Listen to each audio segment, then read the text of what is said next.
So a new season means it's time to take a look at our seasonal weapons and share my picks for the top 10 weapons in Black Ops 6 multiplayer currently. As always, we're going to be taking a look at my picks for what have been working well for me, sharing with you the builds and everything that I've been having fun with. So if you'd like to add to the list, feel free to. We're all here for the same reason, to do better and get better setups, so feel free to share your top 10 or any specific builds. But if you enjoy the video, you find it at all insightful, do me a favor, drop a like on it, and make sure to subscribe for more Black Ops 6 and other FPS coverage, as well as follow over on Twitch to catch up and chat while we're live. But for now, let's get into it. So to start, a sort of like disclaimer about this, I feel like the most balanced and well-versed for all engagements come down to a lot of rifles and SMGs. So we're probably going to be focusing primarily on that with this top 10. These are really in no particular order, just weapons that in different situations, some will do better than others, but I think as a like general blanket umbrella of top 10, I think all of these can fit in there at any given point of any given day. Firstly, the one that is probably a no-brainer still is the AMES.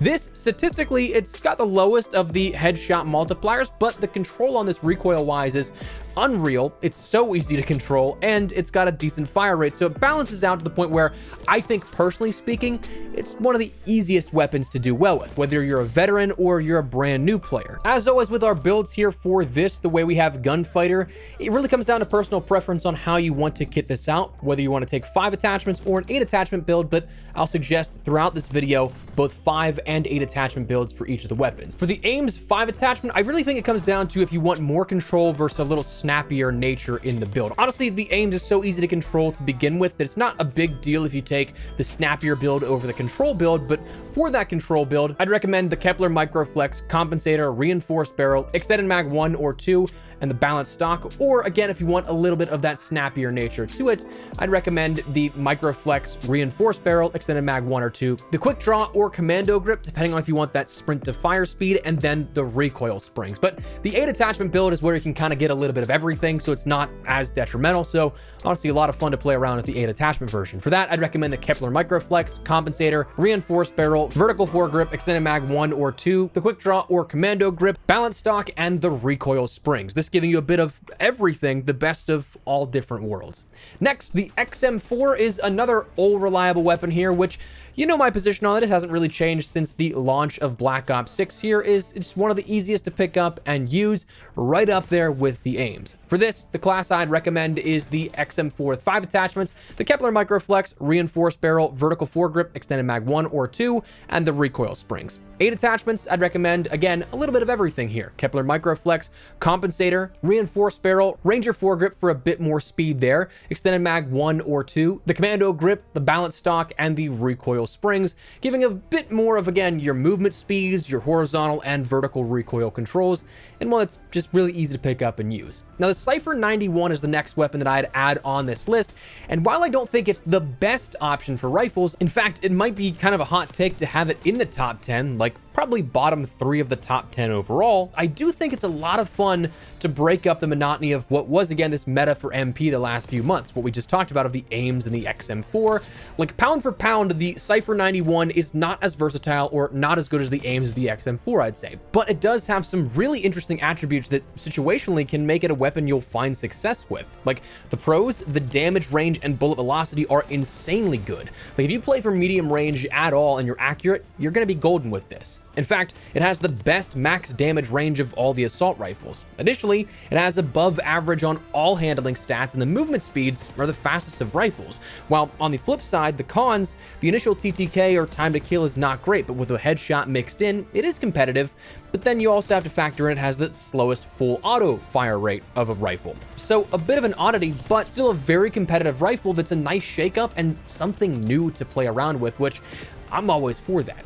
The class for this, I'd recommend the 5 attachment, the Compensator, Reinforced Barrel, Extended Mag 1, Commando Grip, and the balanced stock. Obviously, if you don't like the iron sights here of this, you can sacrifice one of those attachments, personal preference based, and then add an optic of your choice. For me, it would probably be the Kepler Microflex, as you'll see by most of the builds here. But the 8 attachment build gives you a bit more freedom here with this, where you can take that optic, but still retain all the properties you want to end up grabbing hold of with the build. For the 8 attachment class, I'd recommend the Kepler Microflex Compensator, Reinforced Barrel, Vertical Foregrip, Extended Mag 1, Commando Grip, balanced stock, and the recoil springs. And I gotta say, this thing does not move with the 8 attachment build. So if you want something with killer handling and can still be mobile while packing a punch, this might be a go-to weapon you want to try out. Now, the Krig is the next weapon, still borderline, but enough to squeak in here, I think, in the sort of top 10 category and of the best rifles. I think that after all the changes the Krig had, it's still a good choice, but I just don't think it's the best choice like it was at the beginning of Season 1. It's a fun deviation from the mold, again, of what I'd say is defined as the AMES as the easiest weapon, and a logical rifle choice here with the Krig. So it's another good one to play around with. 5 attachments: Kepler Microflex, Reinforced Barrel, Vertical Foregrip, Extended Mag 1, and Commando Grip.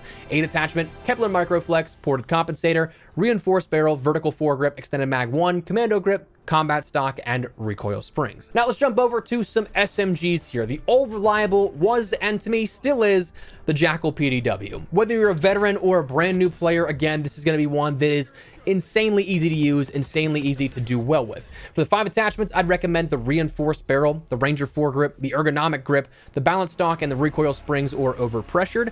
Honestly though, for the base build, if you end up having the VMP Elite as an option for a blueprint from the Prestige rewards, use this, because I think the iron sights are worlds better on the VMP Elite versus the base one, which honestly is saying a lot because the base iron sights aren't bad either. The 8 attachments, I'd recommend the Compensator, Reinforced Barrel, Ranger Foregrip, Extended Mag 1, Ergonomic Grip, Balance Stock, Steady Aim Laser, and the Recoil Springs. Now, the next SMG is, well, the PPSH, one that is a ton of fun to play around with, and honestly I think is a nice new introduction here to the SMG fold. Something that offers a nice decent bit of handling, but can absolutely shred through your enemies, and you're doing that just because of the sheer output and the fire rate that you have with this. But for this, as always, again, we have that 5 attachment build, something you can play around with, and the 8 attachments. The 5 attachments, I'd recommend the Compensator, Reinforced Barrel, Vertical Foregrip. The Extended Mag 2 is almost a necessity. Like, I'm not saying you have to have it, but I mean, a 45 round mag, you're gonna feel like you burn through quite fast. Even still at the extended mag at 55, I feel like I end up burning through that, but it's definitely a big beneficial help here to it. And then the Balance Stock as the 5th option here for this. If you want to take 8 attachments, I don't necessarily know if you need to per se. You can take an optic, which is definitely nice. The fire mods you can toss on either Overpressured or Recoil Springs, depending on if you want more bullet velocity or a bit more handling. And frankly, I sometimes don't even think that I would take a laser here for this. I'm not hip firing a whole ton. If I were to take any attachment though, I think it would be the Steady Aim Laser for that hip fire spread. But I mean, the laser's visible at your hip at that point, gives your position away. Same thing if you want to use anything else for any of the other ones. It gives away your position depending on if it's a hip fire attachment, ADS attachment, or tac stance attachment. So that's one that honestly it would be nice to take the Gunfighter perk just for the 7, but if you want to take an 8th, you still can. The PP919 is another one that's great for mobility, great for handling, and has solid damage, and is kind of a pocket laser beam. It's a lot of fun to use. For the 5 attachments, I'd recommend the Compensator, Reinforced Barrel, Quick Draw Grip, Balance Stock, and Recoil Springs, while the 8 attachment build, again, honestly, I don't think that I'd even use the whole 8 because I don't mind the irons all that much, and the laser thing still comes back down to it, but I'd recommend the Compensator, Reinforced Barrel, Fast Mag 1, Quick Draw Grip, Balance Stock. Again, if you want a laser, I'd take the Steady Aim Laser, and the Recoil Springs. The KSV is one that I think is also growing on me, and is one that has also this past season kind of increased in popularity as we went along through the end of season 1 here. And I think it's another good one that's a great option that when you consider the power, mobility, and decent iron sights, it's not a bad choice at all. For the 5 attachment, I'd recommend the Compensator, Ranger Foregrip, Extended Mag 1, Commando Grip, and Balance Stock, while the 8 attachment build, I'd recommend the Compensator, Reinforced Barrel, Ranger Foregrip, Extended Mag 1, Commando Grip, Balance Stock, Steady Aim Laser, and Recoil Springs. And then finally, the last SMG we'll talk about is the C9. This is a good damage, solid mobility build, and it's just a really fun weapon to zip around the map with. For this, I'd recommend the 5 attachments of the Compensator, Reinforced Barrel, Ranger Foregrip, the Flip Mag for a bit more in terms of that reload speed, but at the same time, I kind of think maybe an Extended Mag would probably be better as well, because it's burned me quite a bit whenever I've used that, where I just run out of ammo a little too quickly. And then the Commando Grip, while the 8 attachment build is the Compensator, Reinforced Barrel, Ranger Foregrip, magazine of your choice, Commando Grip, Balance Stock, Steady Aim Laser, and the recoil springs. Now, the final weapon I want to talk about is one that's another rifle, but again, is kind of like the Cypher, where it might not be the best case scenario, but still is a lot of fun to use, the Model L. For this, we've talked about this one. It's still relatively the same. The 5 attachment is the Kepler Microflex, reinforced barrel, vertical foregrip, extended mag 1, and commando grip, while the 8 attachment build is the Kepler Microflex, compensator, reinforced barrel, vertical foregrip, extended mag 1, commando grip, light stock, and recoil springs. And for me, that's the 10 weapons I've been playing around with here since Season 2 launched. So let me know your thoughts down below. Is there anything that you would add to this list in terms of weapons you believe are in the top 10? Anything that you would change about some of the classes? Again, feel free to share below. We're all here for the same reason, just trying to do better and find some builds that we have some fun with. So drop your thoughts down below, drop a like if you enjoyed the video, and make sure to subscribe for more Black Ops 6 and other FPS coverage. I'd love to have in the community. But for now, thanks so much for watching. Mine has been Espresso. I'll see you later. Take care and peace.